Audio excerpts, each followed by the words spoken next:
Madam Farhana कमर Rana advocate साहब से गुजारिश है कि वो स्टेज पर तशरीफ लें।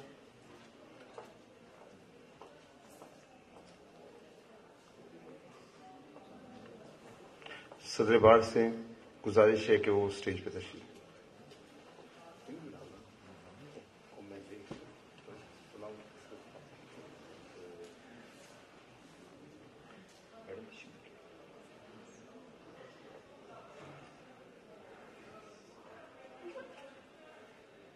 गुजारिश है तिलावत के लिए सर आप तशरीफ लें। तिलावत औज़ु बिल्लाहि मिनश्शैतानिर्रजीम बिस्मिल्लाहिर्रहमानिर्रहीम कुल हुवल्लाहु अहद अल्लाहुस समद लम यलिद वलम यूलद वलम यकुल लहू कुफुवन अहद। सदक़ल्लाह। नाते रसूल मकबूल सल्लल्लाहु अलैहि वसल्लम के लिए मैं गुजारिश करता हूँ साबरी साहब से, सरवर साबरी साहब से वो तशरीफ लें। या रसूल अल्लाह व सलाम अलैका या हबीब अल्लाह। तेरा बोलना रब दा बोलना है, तेरी चुप भी भेद खुदा दाए। होंठ साहिल दरियाए तौहीद देने, सुखना बेहयात बका दाए। मुर्दे हो जिंदा कर दे रक्स दम दम, एक करिश्मा तेरी निगाह दाए। इको मर्दे खुदा गुलजार दसिया, ये आवाज खुदा दाए। हुस्नो खूबी दा जदों भी जिक्र छिड़िया, गल मुक गई आखर तेरे नाम उते। या रसूल अल्लाह या हबीब अल्लाह। हुस्नो खूबी दा जदों भी जिक्र छिड़िया, गल मुक गई आखर तेरे नाम उते। रात मुक गई जुल्फ से आते, फजर मुक गई रूप जवान उते। बोली रबवी सदरा नाल बोली रबवी सदरा नाल बोली। शैदा हो के तेरी जुबान उते, सारा प्यार गुलजार निसार होया तेरे देस ते तेरे गिरां उते। जज़ाकल्लाह। मैं शुक्रगुजार हूँ आने वाले मेहमानों का, वकला का जो तशरीफ लाए। मैं शुक्रगुजार हूँ मेहमान खसूसी फरहाना कमर राना एडवोकेट साहिबा का, जो टेक्सला से स्पेशल टाइम निकाल के तशरीफ लाई। High court bar association Rawalpindi ने अपनी लेक्चर सीरीज को आगे बढ़ाते हुए आज मैडम को मदऊ किया है, और जिसकी बारे में तफसीलन सदर बार जिक्र करेंगे। कायम रखीम लेक्चर 13 लेक्चर सीरीज का ये 13वां लेक्चर हम हो चुके। एक आगे सब्जेक्ट को बढ़ाते हुए मैडम से रिक्वेस्ट की थी कि फैमिली लॉ के ऊपर जो है वो हमें ज़रूरत है इस बात की कि जैसे हाई कोर्ट में आपकी रिट पिटीशंस वगैरह होती हैं फैमिली रिलेटेड, तो उस हवाले से मैडम का अच्छा खासा तजर्बा है। तारफ़ मैडम का कुछ यूँ है कि मैडम ने 2004 में LLB किया पंजाब यूनिवर्सिटी से, 2005 में इनके डिस्ट्रिक्ट कोर्ट का लाइसेंस आया, 2008 में हाई कोर्ट की वकील हुई और 2022 में इन्हें सुप्रीम कोर्ट का लाइसेंस मिला है। आप MA पॉलिटिकल साइंस भी हैं और इस सब्जेक्ट पे वास्ट तजर्बा रखती हैं, तो आपसे गुजारिश है कि आइए तशरीफ़ लाइए और आज का लेक्चर डिलीवर कीजिए। Thank you. औज़ुबिल्लाहिमिनश्शैतानिर्रजीम, बिस्मिल्लाहिर्रहमानिर्रहीम। सदर bar high court bar association mister Talat Mahmood Zaidi साहब, जनरल सेक्रेटरी साहब, my most respected audience, respected lawyers, अस्सलाम वालेकुम। सब बहुत मारूफ हदीस है कि अना मदीनातुल इल्म व अलियो बाबुहा, मैं इल्म का दरवाजा और मैं इल्म का शहर और अली इसका दरवाजा है। वो खातमुन नबीयीन जो रहमतुल लिल आलमीन है, जिसके बारे में कुरान का दावा है कि गैब की बातें भी बताने वाला है, जो 1,24,000 अंबिया का भी नबी है। वो रहमतुल लिल आलमीन दूसरी तरफ क्या दावा करता है? अपने हाथों को बुलंद करके अपने पाक रब से वो पाक नबी दुआ करता है, रब्बे जिदनी इल्मा, ए परवरदिगार आलम मेरे इल्म में इजाफा फरमा। तो पता चला कि to enhance the knowledge, to get the knowledge, हमें हर वक्त कोशां रहना चाहिए। और ये जो सिलसिला है ये भी उसी की एक कड़ी है। और again I am really thankful to mister president कि उन्होंने मुझे ये अपॉर्चुनिटी दी कि मैं आपके साथ अपना कुछ नॉलेज शेयर करूं, अपना पॉइंट ऑफ व्यू शेयर करूं। And it's a great honour for me कि मेरी ऑडियंस में तनवीर इकबाल खान साहब जैसे पर्सनालिटी भी बैठे हुए हैं। आई एम रियली थैंकफुल।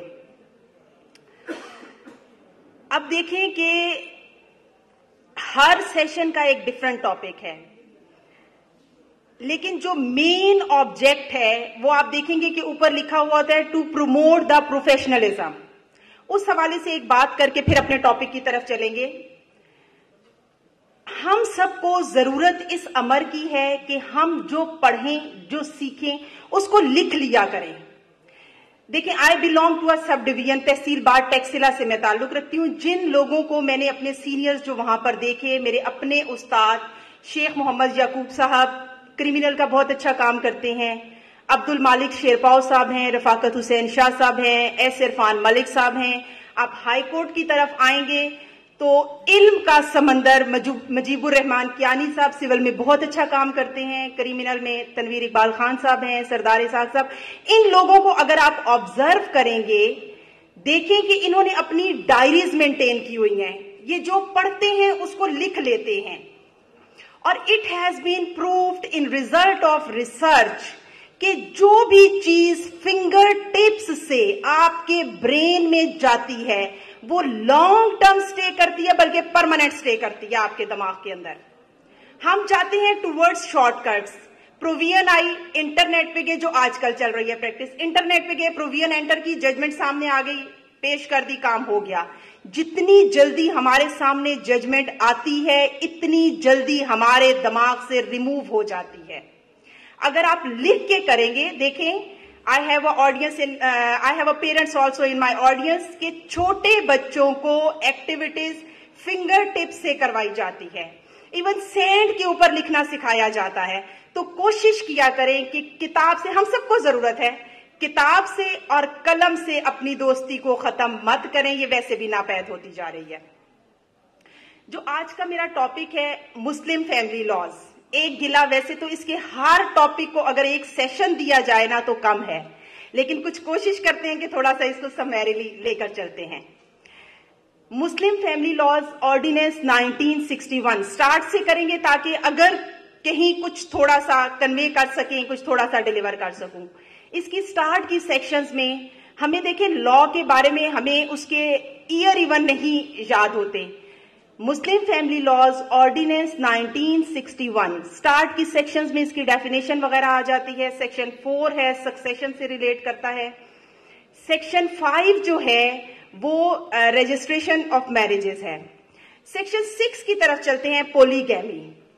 अगर कोई शख्स फर्स्ट वाइफ या वाइफ्स के होते हुए without permission of arbitration council second marriage contract करता है तो इसी सेक्शन की सब सेक्शन 5 है कि उसको simple imprisonment may extend to the 1 year और 5,000 रुपीज फाइन। 2015 में अमेंडमेंट आई और उसमें पंजाब में to the extent of Punjab में इस फाइन को बढ़ा दिया गया 5 लाख रुपीज तक। अब देखिए कि हमने ये लोग हमारे पास आते हैं, ये एप्लीकेशन हमने मूव कैसे करनी है परमिशन के लिए, या who can grant the permission. हम जाएंगे west Pakistan rules under Muslim family laws ordinance 1961 की तरफ। उसका रूल 14 है और 15 है जो रेलेवेंट है। जो एप्लीकेशन मूव की जाएगी उसको किन ग्राउंड्स के ऊपर अलाउ किया जा सकता है। स्टेरिलिटी आ जाएगा उसमें फिर आ जाएगा physical infirmity, physical unfitness of women, और if the wife avoid the decree of restitution of conjugal rights deliberately, और इसके साथ एक ग्राउंड आ जाएगा इंसैनिटी। अब जो एप्लीकेशन मूव करनी है उसके क्या कंटेंट्स हैं। एक तो वो application that must be written form, फिर उसके अंदर आपने ये मेंशन करना है कि आया जो एग्जिस्टिंग वाइफ या वाइफ्स हैं उनसे कॉन्सेंट ली गई है, उसकी कॉन्सेंट के बारे में लिखना है। उसके नीचे आपके सिग्नेचर भी जरूरी है और साथ में उसकी एक फी है जो आपने पे करनी है। इस तरह फिर आपको उस एप्लीकेशन को आपकी अलाउ या डिस अलाउ किया जाएगा। सेक्शन 6 के बाद सेक्शन आ जाता है 7 विच इज रिगार्डिंग द तलाक। If someone desires to divorce his wife, either written or orally, अगर वो उसको डाइवोर्स करता है तो वो उसका रिटन नोटिस देगा चेयरमैन को, और उस रिटन नोटिस की एक कॉपी सर्व करवाई जाएगी वाइफ के ऊपर। अब अगर if someone violate this provision, तो इसी की आगे सब सेक्शन 2 है कि अगेन इसकी पनिशमेंट है विच में एक्सटेंड टू 1 ईयर और फाइन ₹5,000 और बोथ। अब ये देखना है कि जो सेक्शन 7 के तहत ये डाइवोर्स है इसको इफेक्टिवनेस का सर्टिफिकेट कब और कैसे इशू किया जाएगा। इसकी इफेक्टिवनेस का certificate from the date of notice upon the expiry of 90 days ये नोटिस इशू कर इफेक्टिवनेस का सर्टिफिकेट इशू कर दिया जाएगा। इसमें एक फर्दर प्रोविजन आ जाती है कि if the wife is pregnant at the time of announcement of divorce, then जो पीरियड बाद में खत्म होगा उस वक्त फिर इफेक्टिवनेस का सर्टिफिकेट इशू किया जाएगा। अब देखिए लोग समटाइम्स आके क्वेश्चन करते हैं कि डाइवोर्स करना है वाइफ के वेयर अबाउट्स हमें नहीं पता। It's my question upon you people कि आप उस नोटिस को कैसे सर्व करेंगे। इसके लिए अगेन हम रूल्स की तरफ जाएंगे। 1961 के जो रूल्स हैं under Muslim family laws ordinance 1961 उसके रूल्स की तरफ जाएंगे, और गालिबन रूल है 3A के अकॉर्डिंग आपने ये नोटिस डायरेक्टली वाइफ पे सर्व करना है। अगर उसके वेयर अबाउट्स आपको नहीं पता, then with the permission of chairman आप उसके नेक्स्ट ब्लड रिलेशन, उसके पेरेंट्स, उसके ब्रदर या उसकी सिस्टर्स पर ये नोटिस सर्व करवाएंगे तो ये प्रिज्यूम किया जाएगा कि उस वाइफ तक पहुंच गया, उसके नॉलेज में आ गया। अब ये भी पॉसिबल नहीं है, उसके पेरेंट्स या उसके बहन भाइयों के भी आपको एड्रेस नहीं पता, उसके वेयर अबाउट्स नहीं पता, then again with the permission of chairman आप इसको पब्लिश करेंगे न्यूज़पेपर में, और ये प्रिज्यूम किया जाएगा कि ये नोटिस वाइफ के ऊपर सर्व हो गया। Next section is section 8, delegation of right to divorce to women. अगर खातून को कॉलम नंबर 18 ऑफ निकाहनामा कि अगर खातून को डाइवोर्स करने का राइट डेलीगेट कर दिया गया है, देन तफवीज कर दिया गया, इसके लिए निकाहनामे में वर्ड लिखा हुआ होता है, देन जिस तरह सेक्शन 7 में वो सब कुछ जो मर्द पर लागू होता है उसी तरह से खातून उसको फॉलो करेगी कि नोटिस चेयरमैन को दिया जाएगा, नोटिस मर्द पर सर्व करवाया जाएगा और upon expiration of 90 days effectiveness का सर्टिफिकेट इशू होगा। अब इसके साथ एक डाइवोर्स की काइंड आ जाती है मुबारात। अब जो 90 डेज वाली बात है यहां पे ये क्लियर कर दूं कि विद इन 90 डेज आप डाइवोर्स को रिवोक कर सकते हैं, लेकिन अगर मुबारात के तहत मैरिज डिसॉल्व की जा रही है with the consent of both of the parties, then ये इररिवोकेबल है, इसको रिवोक नहीं किया जा सकता। Next section is section 9 which is regarding the maintenance of wife as well as Punjab amendment, उसमें स्पेसिफिकली वर्ड चाइल्ड भी आया कि बच्चे के बिहाफ पे कौन कौन खर्चा उसका क्लेम कर सकता है। इसको पढ़ेंगे read with section 277 of Mohammedan law कि कब वाइफ इंटाइटल नहीं रहती मेंटेनेंस की। It is the obligation upon the man कि वो खातून को मेंटेनेंस प्रोवाइड करे, लेकिन if the lady is disobedient और वो रिलक्टेंट है अपनी मैट्रिमोनियल ऑब्लिगेशंस को पूरा करने पर, then she is not entitled for maintenance. इसमें फिर एक आगे उसकी एक्सप्लेनेशन आ जाती है कि अगर उसका प्रॉम्प्ट डावर अनपेड है, देन हर डिजर्शन किसी भी ग्राउंड पर है, it is justified and she is entitled for maintenance. इसके बाद सेक्शन 10 की तरफ चलते हैं which is regarding the dower. Muslim family laws के अंदर डॉवर की काइंड्स मेंशन नहीं है। डॉवर की काइंड्स हमें मिलेंगी मोहम्मदन लॉ से। There are 2 kinds of dower, prompt as well as deferred. इसको थोड़ा सा अच्छे से एक्सप्लेन करना चाहूंगी। प्रॉम्प्ट के लिए इन उर्दू जो वर्ड यूज होता है दैट इज मुअज्जल, मीम आइन जीम लाम मुअज्जल, और डेफर्ड के लिए जो वर्ड यूज होता है दैट इज गैर मुअज्जल, उसी तरह से मुअज्जल के साथ गैर लगा देंगे, और या फिर मुवज्जल। अब ये दोनों डॉवर आपके पे कब हो सकते हैं? प्रॉम्प्ट ये पेड भी हो सकता है और payable on demand during subsistence of marriage, but regarding deferred ये सिर्फ in case of death of husband और in case of dissolution of marriage ये आप डेफर्ड डॉवर क्लेम कर सकते हैं। इसमें एक थर्ड सिचुएशन भी आती है जो अक्सर हम इसको इतना ज्यादा अप्लाई नहीं करते। सेक्शन 6 जो पॉलीगैमी अभी मैंने रेफर किया, सेक्शन 6 के अंदर अगर 6(5) लागू होती है कि कोई शख्स without permission of arbitration council second marriage contract करता है, तो then he is liable to pay the dower either it's prompt और डेफर्ड। देन आप इस सिचुएशन में भी डेफर्ड डॉवर को क्लेम कर सकते हैं। अब इसके साथ डॉवर के साथ हम आगे चलेंगे कि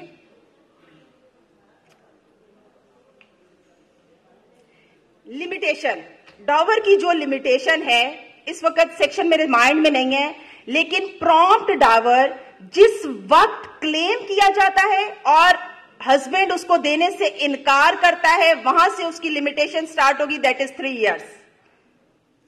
और डेफर्ड डॉवर जब वो मैच्योर हो जाएगा इन केस ऑफ डेथ या इन case of dissolution of marriage, जो भी सिचुएशन होगी उसकी लिमिटेशन वहां से स्टार्ट होगी 3 years। इसी तरह से मेंटेनेंस की लिमिटेशन बताती चलूं, पास्ट मेंटेनेंस के हवाले से सेक्शन 120 है कि इसके लिए कोई स्पेसिफिकली लिमिटेशन नहीं है, लेकिन जिस चीज की भी लिमिटेशन स्पेसिफिकली लॉ में नहीं दी गई वो 6 years तक आपको पास्ट मेंटेनेंस जो है वो आप क्लेम कर सकते हैं और ग्रांट हो सकता है। अब चलते हैं प्रोसीजरल लॉ की तरफ। प्रोसीजरल लॉ जो है वो है west Pakistan family court act 1964, जिसके अंदर सारा प्रोसीजर जो है वो दिया गया है। इसकी भी स्टार्ट की सेक्शंस जो हैं वो रिगार्डिंग डेफिनेशन एटसेट्रा है और उसकी जो शॉर्ट टाइटल वगैरह।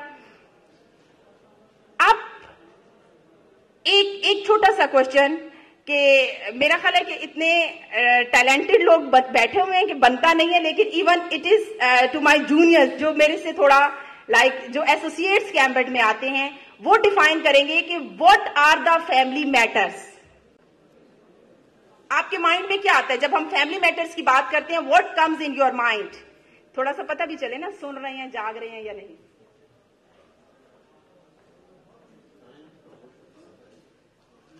नहीं सर, आप नहीं। अच्छा चले, एक आंसर आया कि जो मियां बीवी के दरमियान के इश्यूज होते हैं, that are the family matter. Not to you sir.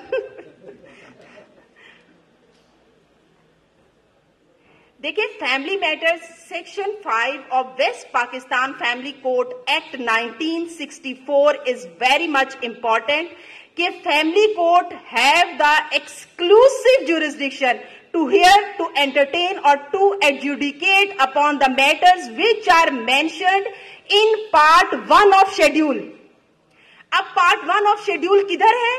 इसकी ऑलमोस्ट 25 सेक्शंस हैं और उसके बाद शेड्यूल दिया गया है, उसके अंदर तमाम वो मैटर्स मेंशन हैं जो फैमिली कोर्ट की ज्यूरिसडिक्शन बनते हैं। इससे पहले देखें, 2015 से पहले थोड़ी सी ये कंफ्यूजन थी और ये कहा जाता था कि जो कॉलम नंबर 17 है ऑफ निकाहनामा, यहां निकाहनामा होना चाहिए था, सॉरी लेकर नहीं आई, अगर होता तो रेफर जरूर करती, कि 17 कॉलम नंबर के अंदर खास शराइत से जो रिलेट करता है वो सिविल कोर्ट की ज्यूरिसडिक्शन है। लेकिन 2015 में जब अमेंडमेंट आई उसमें शेड्यूल को थोड़ा और बढ़ा दिया गया, उसके अंदर एडिशन कर दिया गया। अब देखें, इस शेड्यूल जो प्रीवियस शेड्यूल था उसके अंदर एक उसकी क्लॉज है कि प्रॉपर्टी और personal belonging of a women. 2015 की अमेंडमेंट के बाद बिलोंगिंग और पर्सनल प्रॉपर्टी ऑफ चाइल्ड भी उसमें ऐड कर दिया गया। अब हमसे मिस्टेक क्या होती है, जो हम डावरी आर्टिकल्स की लिस्ट बनाते हैं उस लिस्ट के अंदर लोग बच्चे के झूले, टॉयज, व्हाटसोएवर वो भी ऐड करके ले आते हैं। उस लिस्ट के बारे में प्रिज्यूम ये किया जाता है कि it was prepared eight the time of marriage. जब बच्चे के झूले और टॉयज लिख दिए तो हमने उसको फेटल कर दिया कि ये लिस्ट उस वक्त नहीं बनी। लॉ के अंदर ये बाकायदा प्रोविजन मौजूद है, आप बच्चे की बिलोंगिंग्स, और इसमें ये वर्ड भी लिखा हुआ है कि वो बच्चा जो अपनी मां की कस्टडी में है, बच्चे की बिलोंगिंग्स के लिए आप सेपरेट लिस्ट बना के इंडिपेंडेंट उसको साथ उसका क्लेम कर सकते हैं। उस पर इशू फ्रेम हो जाएगा, एविडेंस आ जाएगी और कोर्ट उसको फाइनली डिसाइड कर देगी। इसके साथ ही इस शेड्यूल में एक और एडिशन हुआ कि every matter which is outcome of the nikahnama, वो भी प्योरली ज्यूरिसडिक्शन है फैमिली कोर्ट की, उसको भी फैमिली कोर्ट जो है वो डिसाइड करेगी। जो भी मैटर आउटकम ऑफ निकाहनामा होगा उसको बड़ा सिंपली डिफाइन कर दिया गया। अब डायरेक्टली हम चलते हैं सेक्शन 14 की तरफ। केस फाइल हुआ, एविडेंस आई, डिसीजन उसका सेक्शन 12 रेफर करती जाऊं। Section 12 is regarding final reconciliation proceedings as well as conclusion of the trial, के जजमेंट पास कर देगी ट्रायल कोर्ट जो है। इसके साथ ही एक सेक्शन है 12A। 12A is very much important. ये आपको ये अथॉरिटी, आपके पास ये रेमेडी आ जाती है कि आप डायरेक्टली ऑनरेबल हाई कोर्ट में अप्रोच कर सकते हैं, आप पिटीशन मूव कर सकते हैं। कैसे? फैमिली कोर्ट के ये सेक्शन 12 के अंदर है कि 6 मंथ्स के अंदर इस केस को डिसाइड कर दिया जाए। अगर कोर्ट उसको 6 मंथ्स में डिसाइड नहीं करती तो आप डायरेक्टली हाई कोर्ट में पिटीशन मूव कर सकते हैं और कोर्ट ये डायरेक्शंस दे सकती है कि इसको इतने टाइम के अंदर डिसाइड किया जाए। और थोड़ा सा मतलब ये एक आप कह लें कि प्रैक्टिस में अगर आप किसी इंटरिम ऑर्डर को चैलेंज करते हैं, स्कोप इज वेरी लिमिटेड, उस पर अभी चलेंगे, तो आप अगर उसके साथ अपनी रिट पिटीशन में लिख दें कि रेड विद सेक्शन 12A, आपकी पिटीशन मेंटेनेबल भी हो जाएगी, उसमें कोई डायरेक्शन भी आपको मिल जाएगी। मतलब थोड़ी सी इंसान की फेस सेफ्टी हो जाती है, आप पार्टी के हवाले से थोड़ा जस्टिफाई हो जाते हैं, आपकी पिटीशन मेंटेनेबल भी हो जाएगी और आपको कोई रिलीफ भी मिल जाएगा। Section 13 is regarding the execution proceedings. Section 14 के अंदर which deals the matter of appeals, कि अपील किन मैटर्स में हो सकती है। इसमें एक वर्ड आया डिसीजन गिवन और डिक्री। पता चला कि डिसीजन एंड डिक्री ये दो मुख्तलिफ चीजें हैं। मींस यहां पर जिस सेंस में इनको यूज किया गया है, यहां पर इसको दो मुख्तलिफ सेंस में यूज किया गया है कि डिक्री के साथ ये नहीं आप कह सकते कि decision means final decision. Final judgment, no. इसका मतलब कि डिसीजन की एम्बिट में कुछ और ऑर्डर्स आते हैं जिनको आप डायरेक्टली अपील में चैलेंज कर सकते हैं। डिसीजन की अपनी डेफिनेशन फैमिली कोर्ट एक्ट 1964 में मौजूद नहीं है, लेकिन इसके अंदर ये बात बड़ी क्लियरली वाजे कर दी गई है कि वो वर्ड जिसकी डेफिनेशन फैमिली कोर्ट एक्ट में मौजूद नहीं है, इसमें वही डेफिनेशन लागू होगी जो सिविल प्रोसीजर कोड सीपीसी 1908 में दे दी गई है। उसको उसी तरह मींस डिसीजन को आप उस एम्बिट में पढ़ेंगे जो सीपीसी के तनाजुर में आता है। उसमें ऑर्डर की बड़ी क्लियर डेफिनेशन मौजूद है सीपीसी के अंदर। आप देखिए कि डिसीजन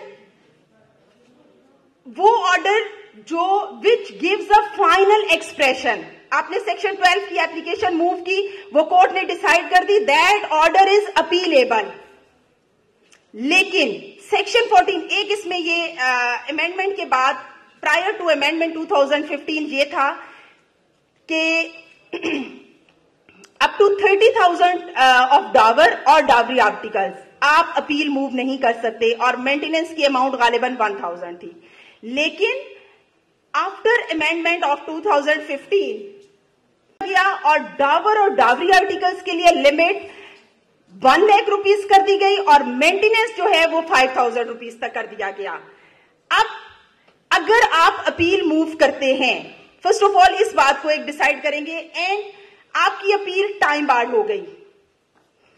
अगर आपकी अपील टाइम बार्ड है then you have to move an application for condonation of delay under not under section 5 under rule 22।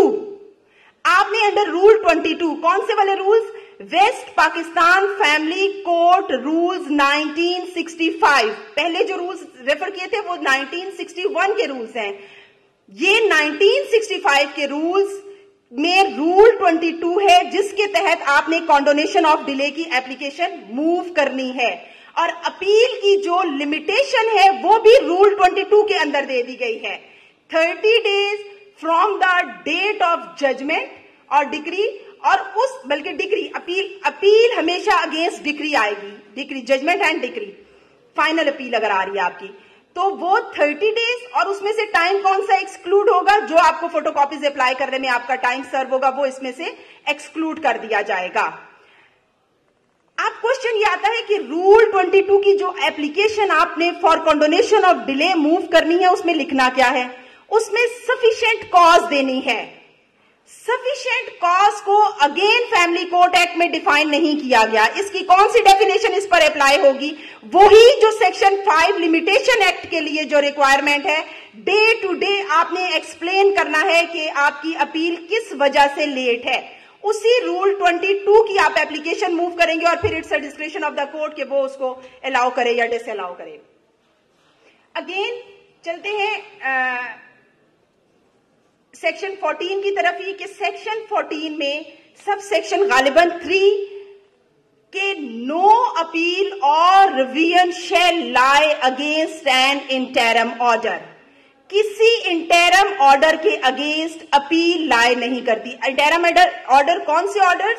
Temporary, provisional, which are subject to final adjudication. जिसको अभी फाइनली डिसाइड होना है वो interim order, उस interim order के against ना तो appeal लाई करती है ना ही रिवीजन लाई करती है। रिवीजन तो वैसे ही फैमिली कोर्ट में किसी भी मैटर में रिवीजनल ज्यूरिसडिक्शन किसी कोर्ट के पास नहीं है। आपने फिर इंटरम ऑर्डर के अगेंस्ट फाइल करनी है रिट पिटीशन। अब रिट पिटीशन का वही स्कोप है कि अगर आप किसी फाइनल अपील के डिसीजन के अगेंस्ट भी रिट पिटीशन में आएंगे then scope is very limited. किन ग्राउंड्स के ऊपर आपकी रिट पिटीशन को एंटरटेन किया जा सकता है? On the ground of illegality, if any order is passed in excess of jurisdiction और lack of jurisdiction. If the order is passed in lack of jurisdiction, court के पास ज्यूरिसडिक्शन नहीं थी, कोई ऑर्डर पास कर दिया, देन आपकी writ petition जो है उसको वो एंटरटेन की जाएगी। इसके साथ मिस रीडिंग और non reading of material available on record. Factual controversy को रिट पिटीशन में डिसाइड नहीं किया जाएगा कि आप कहेंगे ये ऐसे था वो वैसे था, और इस फैक्चुअल कंट्रोवर्सी को रिट ज्यूरिसडिक्शन में डिसाइड नहीं किया जाएगा। Scope is very limited. हम अपने केस को प्रिपेयर करते हैं फैक्ट्स के ऊपर, लेकिन फैक्ट्स के ऊपर ऑनरेबल हाई कोर्ट ने अप्रिशिएट नहीं करना। इंटरिम ऑर्डर को जो डिफाइन किया, वैसे बहुत सारी नंबर ऑफ जजमेंट्स हैं, लेकिन अभी एक जजमेंट रेफर करना चाहूंगी, बिल्कुल लेटेस्ट है, 2022 MLD 323 passed by lordship mister Jawad Hasan. उसमें गो के प्रपोजिशन डिफरेंट है, लेकिन उसमें इंटरिम ऑर्डर को डिफाइन किया गया है। इसी तरह से अगर चाइल्ड की डेफिनेशन पे जाएंगे कि 17A में कोर्ट ने बच्चे का खर्चा जो मुकर्रर करना है उसकी डेफिनेशन, एकदम से मेरे माइंड में डेफिनेशन से बात आई है कि अगर डेफिनेशन पे चाइल्ड की जाएंगे, नंबर ऑफ जजमेंट्स हैं, लेकिन अभी लेटेस्ट जजमेंट जो है वो PLD 2019 लाहौर 102 गालिबन, पेज थोड़ा सा मे भी गलत हो लेकिन आई थिंक सो ठीक है। उसके अंदर लॉर्डशिप मिर्जा वकास रऊफ साहब ने चाइल्ड को डिफरेंट डिक्शनरीज का रेफर करके और चाइल्ड को उसमें डिफाइन किया गया है। Now again I come to the writ jurisdiction. इसके अलावा concurrent findings, what is the concurrent finding? अगर आपने मेंटेनेंस का सूट फाइल किया, ट्रायल कोर्ट ने 5000 खर्चा फिक्स किया या 7000 उसका खर्चा फिक्स किया, माइनर का और वाइफ का, उसको अपील में चैलेंज किया गया और अपील ने उस ऑर्डर को मेंटेन रखा एज इट इज। अगर तो डिफर कर गए तो थोड़ा सा स्कोप रिट का बन जाता है, लेकिन कॉन्करेंट फाइंडिंग्स को भी रिट ज्यूरिसडिक्शन में और भी स्कोप उसका लिमिटेड हो जाता है अगर आप किसी कॉन्करेंट फाइंडिंग के अगेंस्ट जब रिट ज्यूरिसडिक्शन में आएंगे।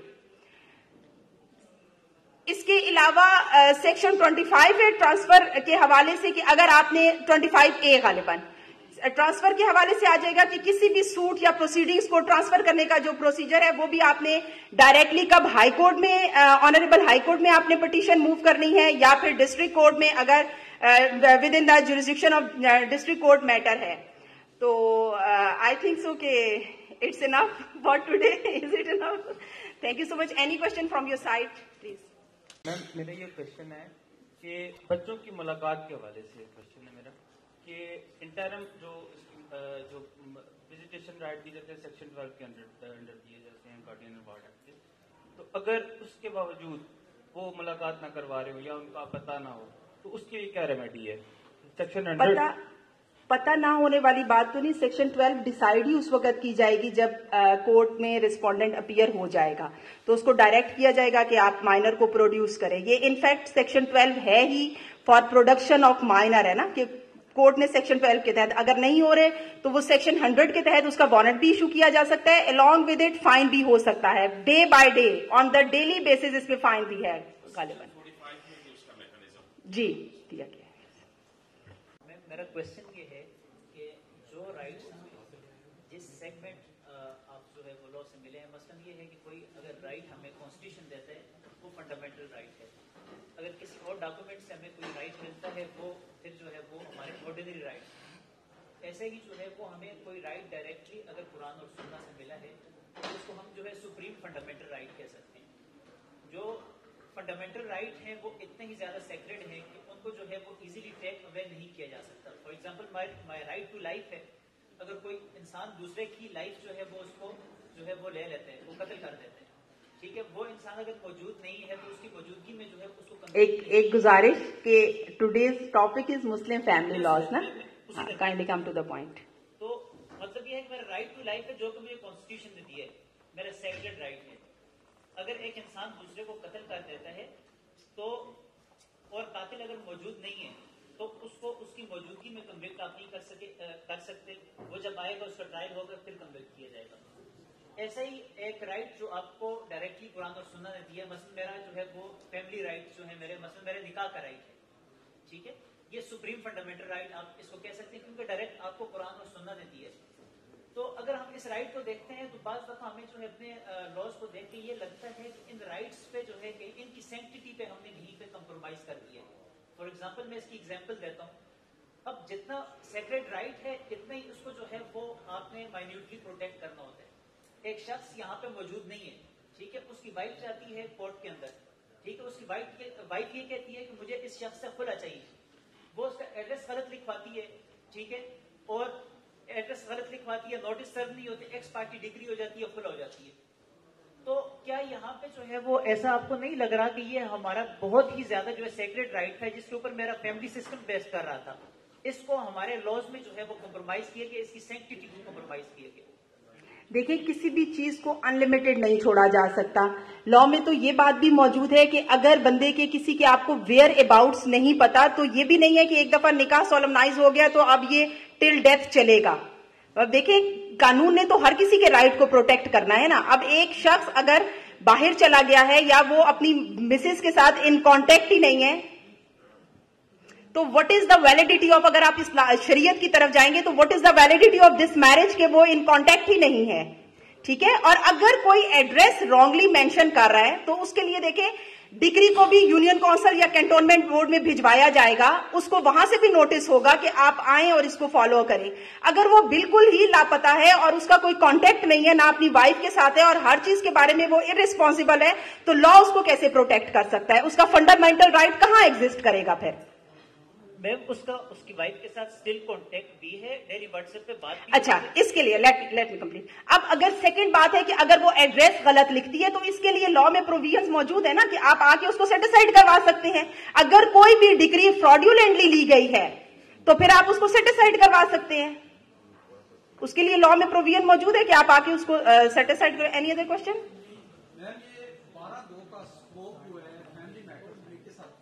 देखिए, फैमिली मैटर्स में section 17 is very much clear. Section 17 के अंदर है कि सिविल प्रोसीजर और कानूनी शहादत इसके ऊपर एप्लीकेबल नहीं है। लेकिन आप अदरवाइज इसमें यहां पर दूसरी तरफ फैमिली कोर्ट को बहुत ज्यादा वास्ट ज्यूरिसडिक्शन भी दी गई है ना, डिस्क्रिशन भी है उसकी। आप उसमें 12(2) ना लिखे, आप वैसे कहते हैं कि ये डिग्री जो है वो फ्रॉड्यूलेंटली असेल की गई है, तो कोर्ट उसको जरूर एंटरटेन करेगी।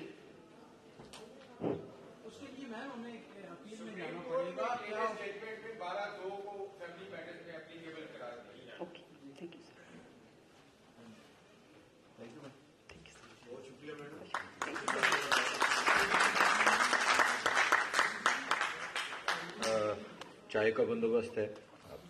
Thank you.